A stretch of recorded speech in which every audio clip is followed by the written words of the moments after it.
Өнөө цагт эцэгчүүдийн хамгийн том сорилтол үр хүүхдүүд нь ухаалаг утас дэлгэцээс салж чадахгүй донтож байгаа явдал.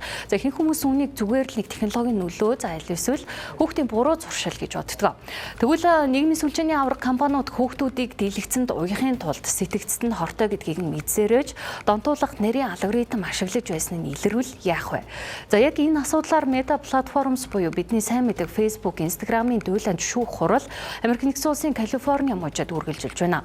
За энэхүү шүүх хуралд тус компани инженер захирласан Артуро Бихар гол гэрчээр оролцож эдгээр платформын өсвөр насныхны сэтгцэд үзүүлж байгаа сөрөг нөлөөний талаарх дотоод судалгааны үр дүнг удирдлагууд нь хэрхэн үл тоомсорлож байсныг шүүхийн танхимд дэлгэсэн байна.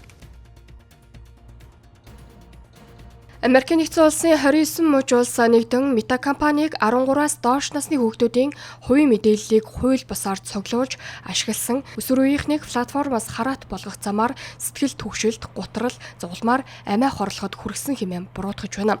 За мөн хэрэглэгчдийн аюулгүй байдлыг хангах талаар олон нийтэд худал ташаа мэдээлэл өгч төөрөгдүүлсэн хэмээн яллагчид үзэж байгаа юм. За олон шинжээчид энэхүү шүүх хурлыг нийгмийн сүлжээний компаниудад тулгарч байгаа түүхэндх хамгийн том хууль зүйн сорилт болж байна гэж дүгнэж байна.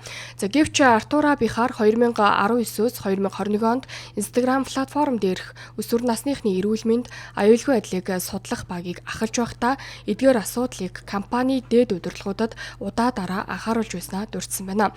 Тэрээр компани бүтээгдэхүүн хариуцсан захирал Крис Кокс дэлгээж байсан цахим загтлаа шүүгчдэд танилцуулж Meta компани бодлого зөрчсөн контентын тоог хэмжихээс бус хэрэглэгчдэд учирч байгаа бодит хор хохирлыг тооцохгүй байсан нь ноцтой алдаа байсныг онцолсон байна.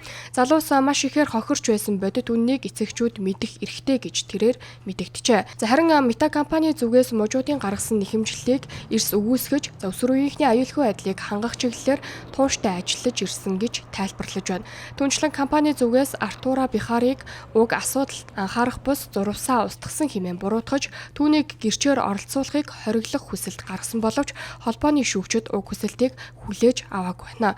За өмнө нь Нью Мексико мужид болсон ижил төрлийн шүүх хурлын дүнд 942 сая Америк долларын торгууль ногдуулах шийдвэр гарч байсан юм а. 6-7 хоног үргэлжлэхээр төлөвлөгдсөн энэхүү шүүх хурлын шийдвэр нь Meta Platforms компанид санхүүгийн өндөр торгууль оногдуулахаас гадна Instagram, Facebook-ийн алгоритм үйл ажиллагааны бүтцэд томоохон өөрчлөлт авчирч болцсошгүй байна. Хүүхдүүдийн аюулгүй байдал болон дижитал орчны зохицуулалтын хүрээнд дэлхийд дахины анхаарал татаж байгаа уг хэрэг цаашид олон нийтийн сүлжээний аюулгүй байдлын стандартыг дахин тодорхойлох төлөвтэй байна.